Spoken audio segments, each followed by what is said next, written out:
भाग्य वाले का भूत हाल जोतता है। Story in Hindi. सुदूर एक गांव में मोहन नाम का पहलवान रहता था, जिसके पास 5 भैंसें थी। दिन भर भैंसों की देखभाल करना और उनका दूध पीना ही मोहन की दिनचर्या थी।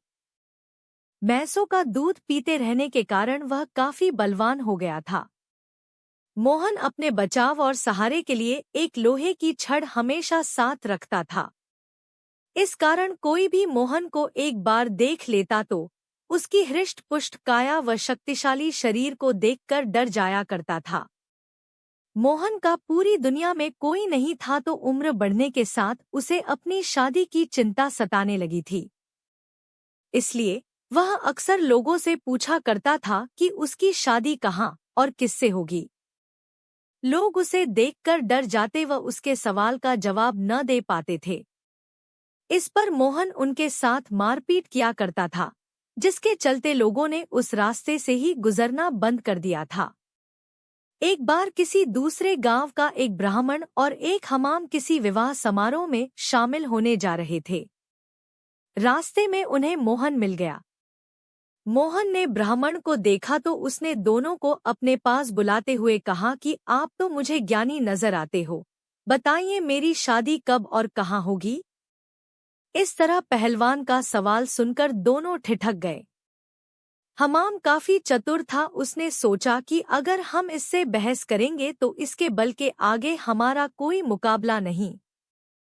हमाम को एक तरकीब सूझी और उसमें दूर एक ताड़ के पेड़ की ओर उंगली से इशारा करते हुए कहा कि आपकी शादी वहीं होगी। हमाम की बात सुनकर मोहन फूला नहीं समाया और प्रसन्न होकर उसने अपनी 5 भैंसें दोनों को दान में दे दी और ताड़ के पेड़ की दिशा में चल पड़ा। उस ताड़ के पेड़ के पास एक महिला अपने पति व एक बच्चे के साथ रहती थी। उसका पति बड़ा ही धूर्त व आलसी किस्म का शख्स था और उसे बात बात पर झूठ बोलने की आदत थी। इस वजह से वह महिला अपने पति से बेहद परेशान रहती थी। काफी दूर तक पैदल चलने के बाद जब मोहन ताड़ के पेड़ के पास पहुंचा तो वह औरत घर के बाहर निकली। घर के आंगन में प्रवेश करते हुए मोहन लड़खड़ा कर गिर पड़ा और उसका एक हाथ औरत के गाल पर तमाचे की तरह लग गया।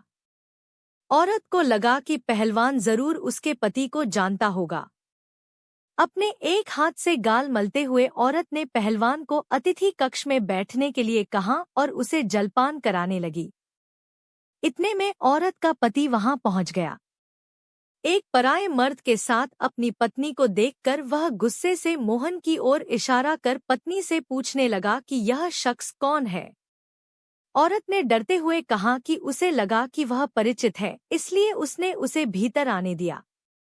अपनी पत्नी की बात सुनकर वह शख्स और भी क्रोधित हो गया और लड़ने के लिए मोहन की ओर झपका। शख्स को रोकने के लिए मोहन ने अपने लोहे की छड़ उसके सिर पर रख दी, जिससे वह आदमी वहीं मर गया।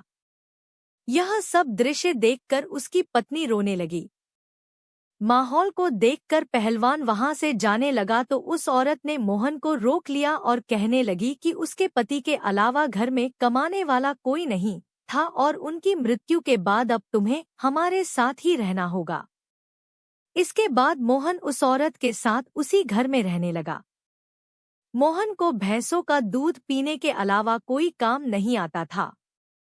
ऐसे में कुछ दिन बाद जब घर का राशन खत्म होने लगा तो महिला ने उससे कहा कि वह बाहर जाकर कुछ कमा कर लेकर आए या फिर राजा के पास जाकर खेती के लिए जमीन मांग ले ताकि वह खेती कर अपना भरण पोषण कर सके।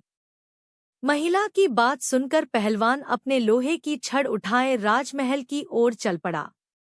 राजमहल के पास पहुंचने पर सभी द्वारपाल और सैनिक मोहन की काया देखकर डर से कांपने लगे और तुरंत राजा तक सूचना पहुंचाई कि कोई बलवान हाथ में लोहे की छड़ लिए महल की ओर बढ़ता चला आ रहा है।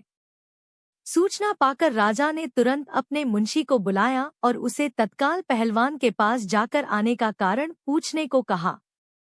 महिला की बात सुनकर पहलवान अपने लोहे की छड़ उठाए राजमहल की ओर चल पड़ा। राजमहल के पास पहुंचने पर सभी द्वारपाल और सैनिक मोहन की काया देखकर डर से कांपने लगे और तुरंत राजा तक सूचना पहुंचाई कि कोई बलवान हाथ में लोहे की छड़ लिए महल की ओर बढ़ता चला आ रहा है। सूचना पाकर राजा ने तुरंत अपने मुंशी को बुलाया और उसे तत्काल पहलवान के पास जाकर आने का कारण पूछने को कहा।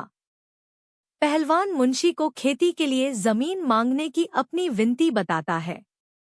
संदेश लेकर राजा के पास पहुंचने पर राजा पहलवान को ढेर सारी जमीन देने का आदेश देता है। मुंशी बेहद चतुर होता है तो वह राजा द्वारा पहलवान को दी गई अधिकांश जमीन स्वयं के लिए रखकर मोहन को कब्रिस्तान के पास एक बंजर जमीन का छोटा सा टुकड़ा दे देता है, जिसे पाकर पहलवान खुशी खुशी वापस लौट जाता है। उस बंजर जमीन के पास के बीच में एक पीपल का पेड़ होता है, जिस पर भूतों का बसेरा होता है।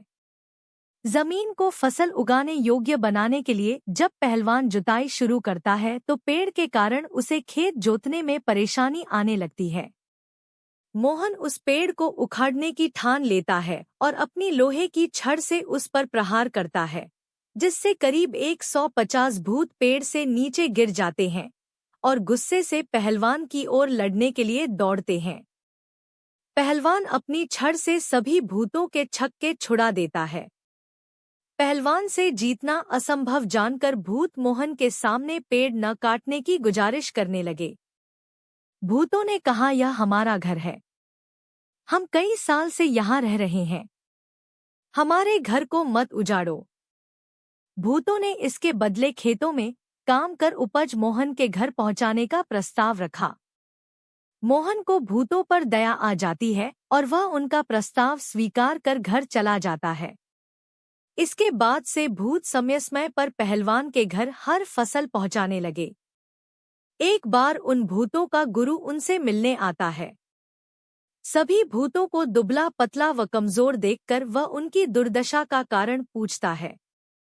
भूतों से पूरा वृतांत सुनकर गुरु पहलवान को सबक सिखाने की ठानता है और उसके घर की ओर चल पड़ता है। भूतों का गुरु एक बिल्ली का रूप धारण कर पहलवान पर हमला करने की योजना बनाता है। उन दिनों पहलवान के घर में रोज एक बिल्ली रसोई में घुसकर सारा दूध पी जाती थी, जिससे वह काफी परेशान था। उस दिन पहलवान भी उस बिल्ली को सबक सिखाने के लिए दरवाजे के पीछे छिपकर बिल्ली का इंतजार कर रहा होता है। जैसे ही बिल्ली के रूप में भूतों का गुरु कमरे में प्रवेश करता है, पहलवान उस पर प्रहार कर देता है। पहलवान के प्रहार से भूतों के गुरु की कई हड्डियां टूट जाती हैं और वह अपने असली रूप में आकर अपनी जान बख्शने का निवेदन करने लगता है।